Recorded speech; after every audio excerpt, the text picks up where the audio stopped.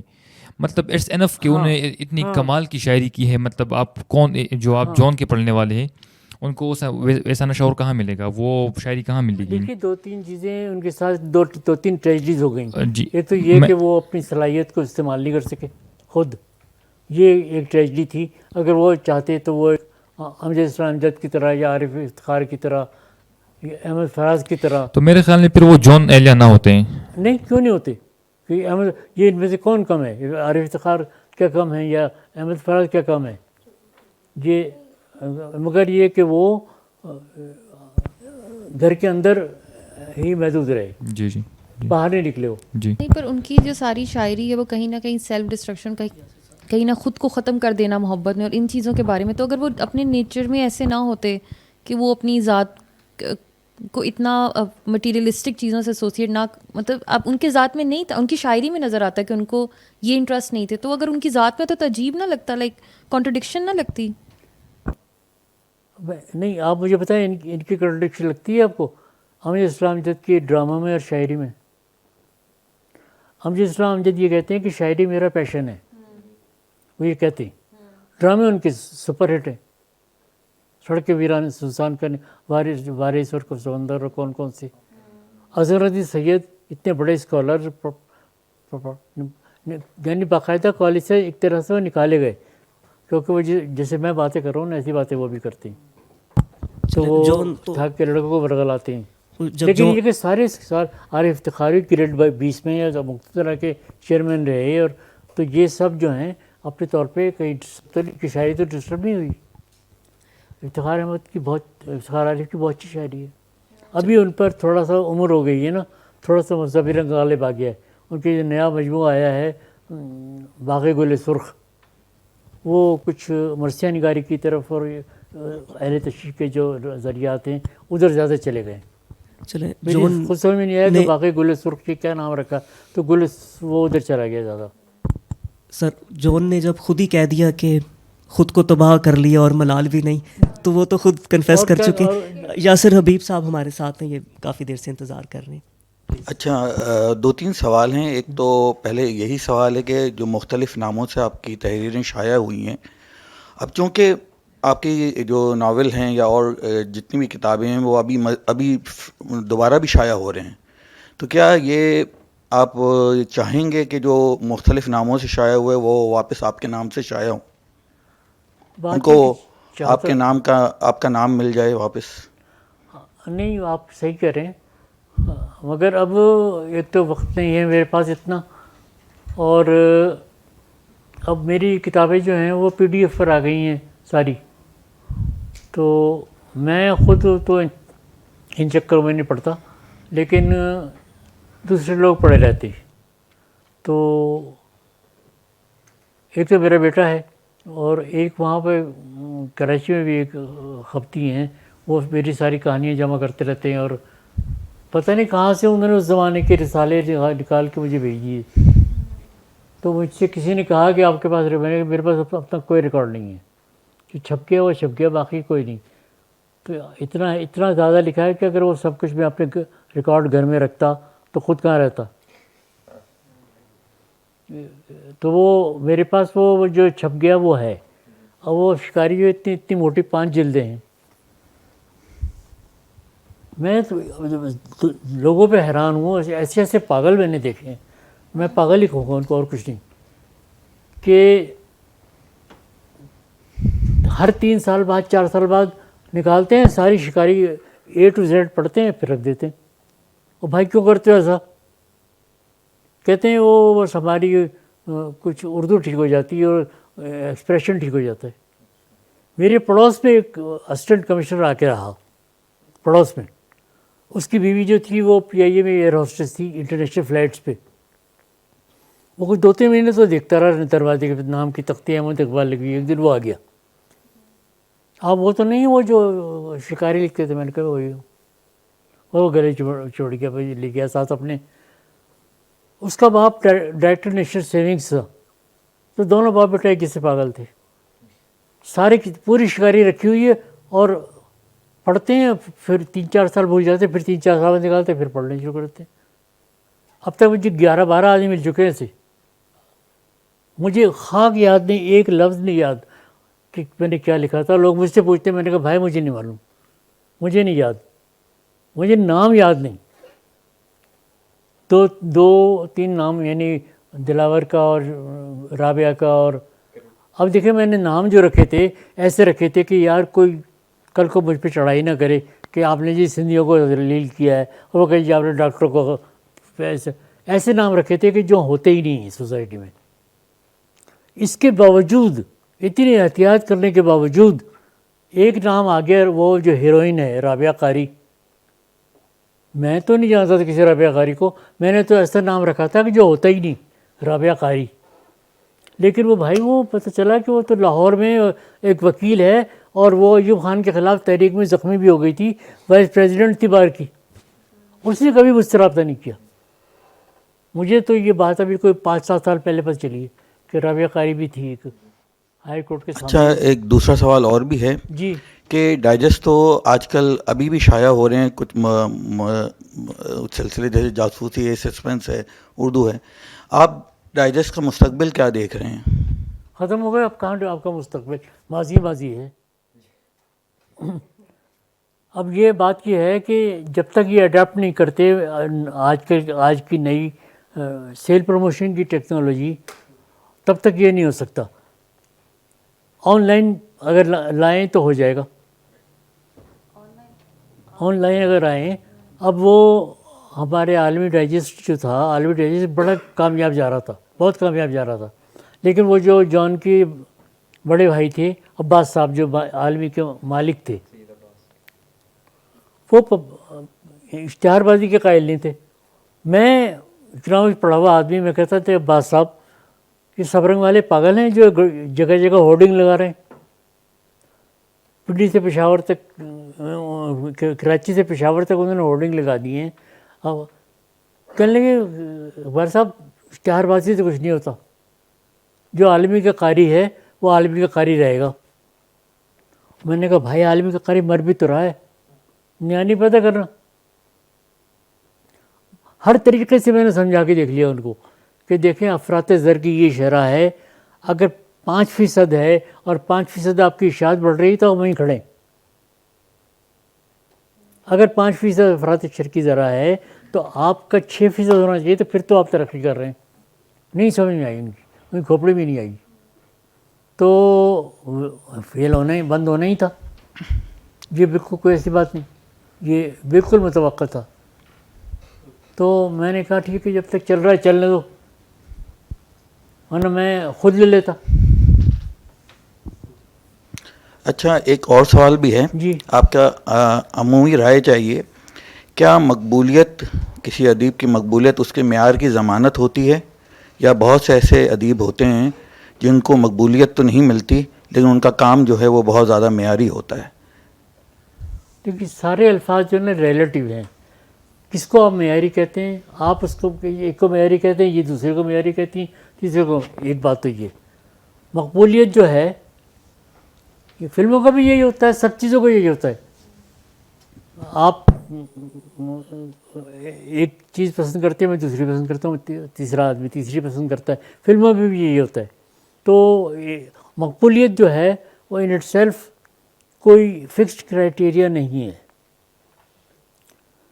کڑھائی گوشت کی طرح ہے کہ میجارٹی پسند کر رہی ہے لیکن نہیں بھی پسند کر رہے. تو ہمارے اردو کا تو اتنی مختصر تاریخ ہے، اتنی انگریزوں کی تاریخ پرانی ہے. انہوں نے ایک طرح سے اپنے لٹریچر کو یا فکشن کو ڈیوائیڈ کر دیا ہے. ان کی ہسٹری کا فکشن الگ ہے، ہمارے نسیم حجازی کی طرح انہوں نے ڈسٹورٹ نہیں کیا، لیکن وہ الگ ہے. ایک رائٹر ہے، اس کا مجھے ابھی نام نہیں یاد آ رہا، صرف معاشی مسائل پہ لکھتا ہے. انڈسٹریل اور یہ میکینک انڈسٹریل جو کنفلکٹس ہیں، مقابلہ ہے اور صنعتی رقابت ہے، اس پر وہ سارے ناول اس کے اسی پہ آتے ہیں.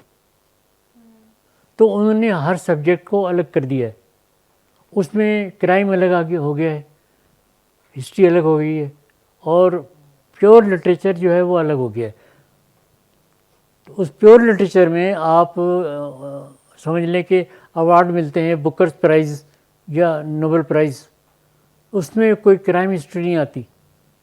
اب یہ بکرز پرائز ملا ہے اس کو, نیپال کی خاتون ہیں, اب انڈیا میں ہیں, اس کا انور سین رائے نے ترجمہ کیا ہے ریت سمادھی.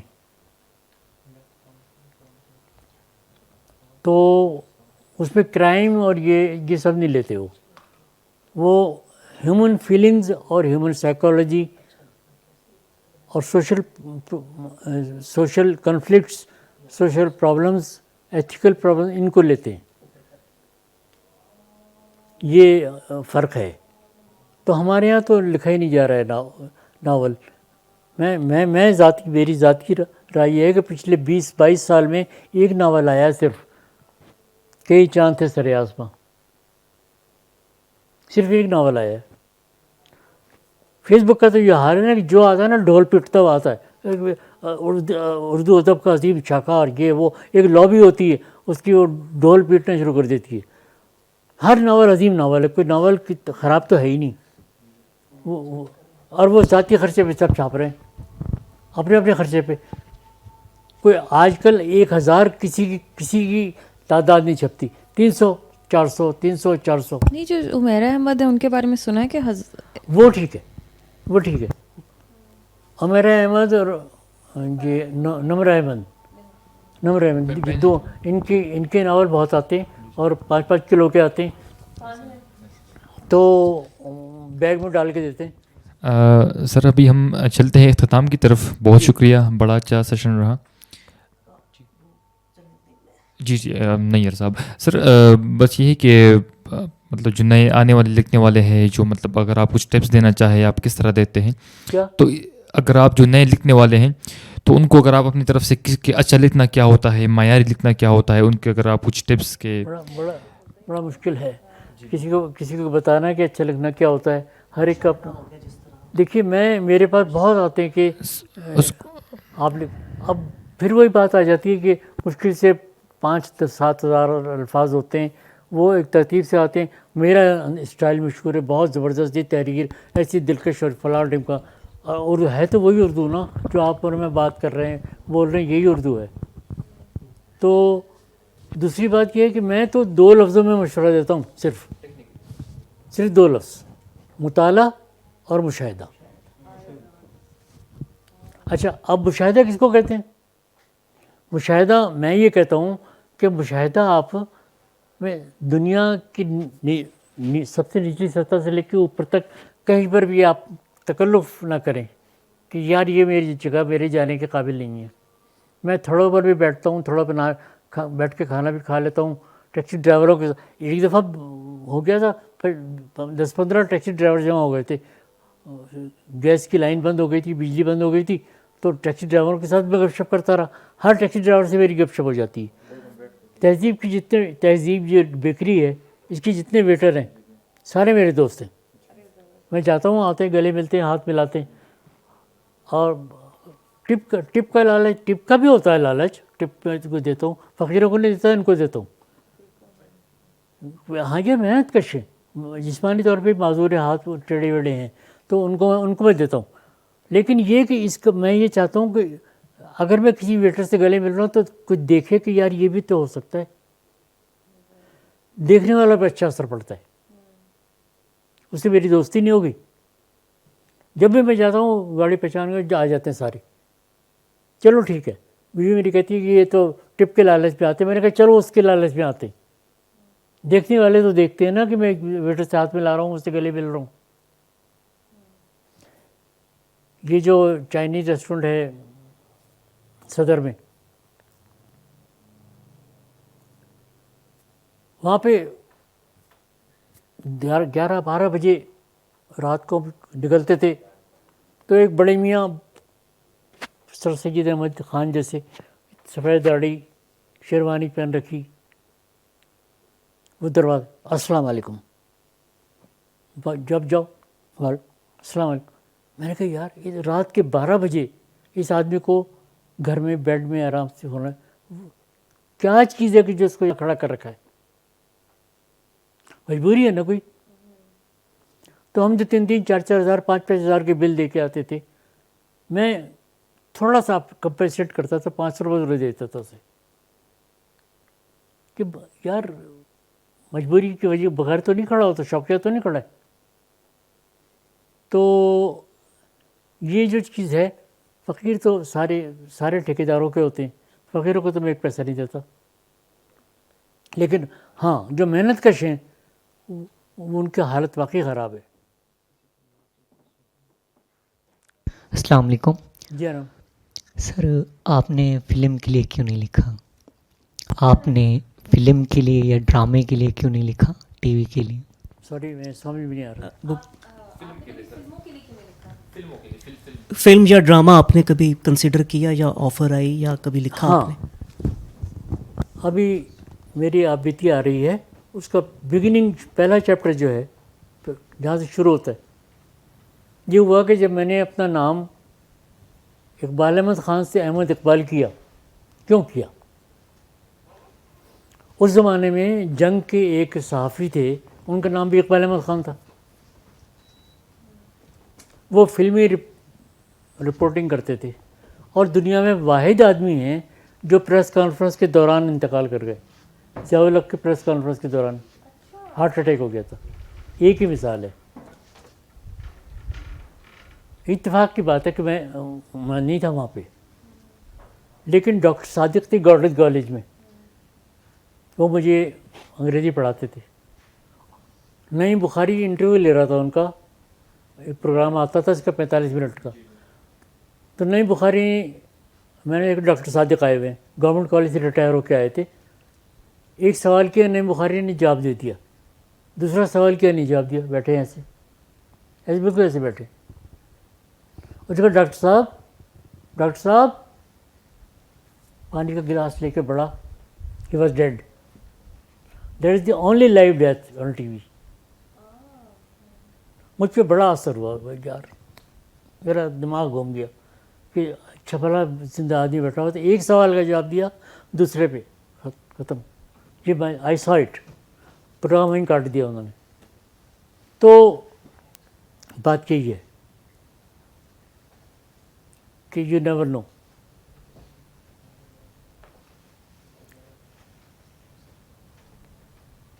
تو اب جو آپ کر سکتے وہ کر لیں.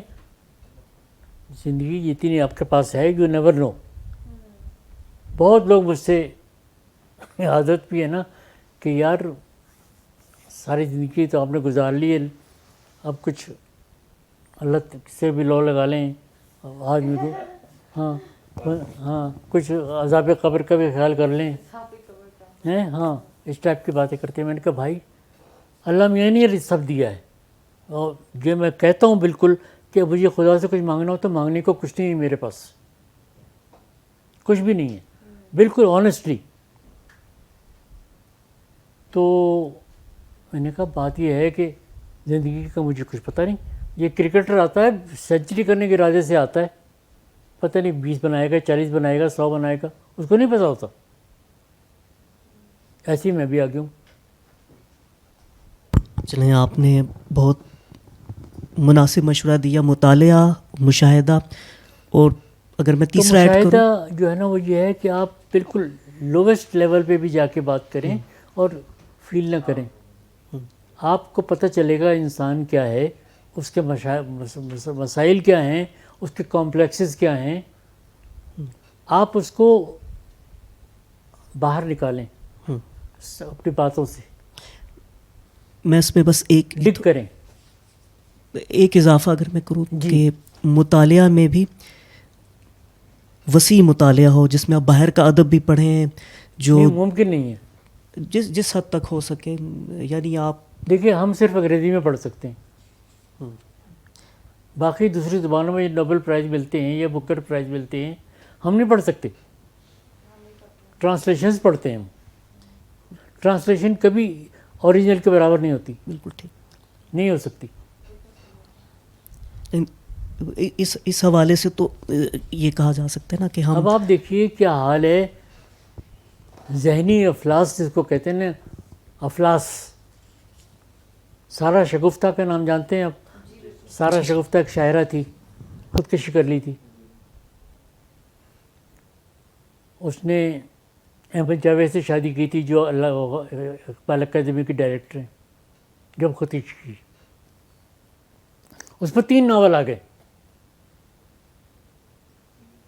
ایک ناول آیا ٹھیک ہے چلو اس کی زندگی پر آ گیا. انور سین رائے کے دوسرا ناول آ گیا. پھر تیسرا ابھی آیا. میں نے کہا یار کیا ہے، ایک عورت تھی شاعری کی، اس میں مر گئی خودکشی کر کے. کیا اس کے علاوہ کوئی موضوع نہیں ہے؟ کیا آپ کے ذہن میں کچھ نہیں آتا؟ کل کو چوتھا آدمی آ جائے گا، کون سا صحیح ہے؟ کون جانتا تھا اسے؟ ٹھیک ہے ٹریجڈیز ہوتی ہیں، خودکشیاں بھی کرتی ہیں لوگ. مصطفیٰ زیدی نے بھی خودکشی کی، ثروت حسین نے بھی خودکشی کی. تو یہ ذہنی افلاس ہے کہ آپ مشاہدہ نہیں کرتے، آپ مطالعہ نہیں کرتے. اب آپ نئی جنریشن جو ہے نا وہ تو سمجھتی ہے کہ جناب بڑا فاسٹ زمانہ آ گیا ہے، اپنے الیکٹرانک دور ہے اور بہت. تو اب کیا ضرورت ہے 100 سال پہلے کے لٹریچر پڑھنے کی؟ اور کیا ضرورت ہے 50 سال 30 سال 40 سال انتظار کرنے کی مشہور ہونے کے لیے؟ ہم تو 10 سال میں ہو جائیں گے، 5 سال میں ہو جائیں گے. نہیں ہوئے ابھی تک تو کوئی نہیں ہوا. 12 سال سے تو میں فیس بک پہ بیٹھا ہوں. فیس بک سے میرے ذہن میں آیا کہ آپ نے پہلے اڈیپٹیبلٹی کا ذکر کیا کہ جدید رجحان یا جو جدید ضروریات ہیں اس کے مطابق خود کو ڈھالنا چاہیے.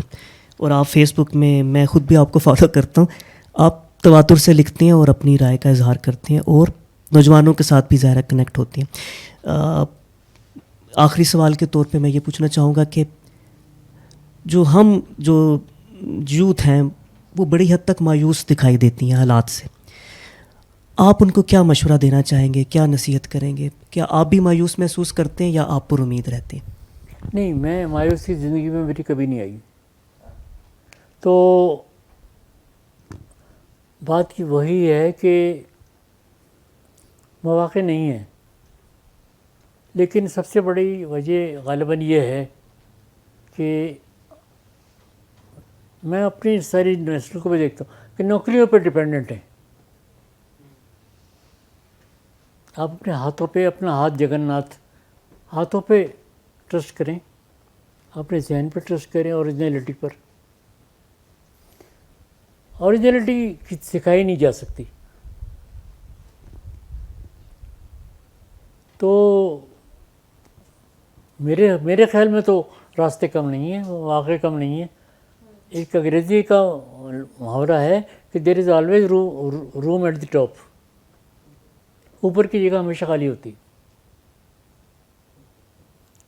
ایک انڈیا کی ہندو عورت جو ہے وہ گوگل کی ہیڈ کیسے بن گئی؟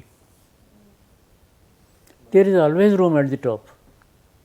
بس ذہن کو وسیع کرنا ضروری ہے، اپنے تعصبات سے نکلنا ضروری ہے. وہ سب چھوڑ دیں. آپ اپنے سمجھیں کہ میں اکیلا ہوں اور مجھے کامیاب ہونا ہے. کامیابی کی بنیاد پیسہ ہے، بالکل، اور کچھ نہیں ہے.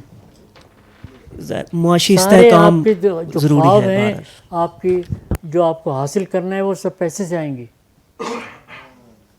اس کے بغیر نہیں آئیں گے. چلے یہ بلکہ سکون کیا چیز ہوتی ہے؟ سکون چلے اس کو سر میں اس کو یوں میں لپیٹتا ہوں کہ آج ہمارا سب سے بڑا مسئلہ شاید اکانومی ہے پاکستان کے. اگر ہم دیکھیں تو ایک فرد کی اکانومی بھی ضروری ہے، ایک فیملی یونٹ کی بھی، ایک سماج کی بھی، ایک ملک کی بھی. تو احمد صاحب جس طرف اشارہ کر رہے ہیں میں اس کو یوں لے رہا ہوں کہ اکنامک سسٹیننس بہت ضروری ہے، اس کے بغیر آپ بدحال ہو جائیں. ابھی میں نے فیس بک پہ بھیجی تھی کہ میں بجلی کے بل سے خودکشی نہیں کروں گا، کبھی بھی نہیں کروں گا. میں لالٹین سے میٹرک کیا تھا, میں لالٹین کے ساتھ زندہ رہوں گا. اگر تب زندہ رہ سکتا تھا جب میں بچہ تھا, تو آج کیوں نہیں رہ سکتا؟ میں مروں گا نہیں, بس یہی بات ہے. آپ سلامت رہیں, صحت تندرستی کے ساتھ, اور لکھتے رہیں. میں ٹینچ باٹا میں رہتا تھا, لالٹین سے پڑھا ہے میں نے. تو اب میرے پاس دنیا بھر کی لگژریز ہیں, اتنا بڑا ٹی وی ہے, ساؤنڈ سسٹم ہے. ہیں نہیں, مہنگائی نہیں, چلانے نہیں دے رہے گا بچے. مہنگائی کی وجہ نہیں, مجھے کوئی فائنینشیل پرابلم نہیں. سر آپ وہ کہتے کہ آپ مار دیں گے کسی میں. میں نے کہا میں ماروں یا نہ ماروں, کوئی مارے گا تو وہ آئے گا مجھ پر ہی. تو میں نے کہا ان ڈرائیو ہے, سب کچھ ہے, بس ٹھیک ہے. چلیں احمد صاحب, ظاہرہ جناب آپ تھینک یو ویری مچ. آپ نے سنی میری بکواس. میں بہت ارے نہیں, کنکلوڈنگ ریمارکس میں ایک تو یہ کہ آپ کا 5-6 دہائیوں کا یہ تخلیقی سفر ہے.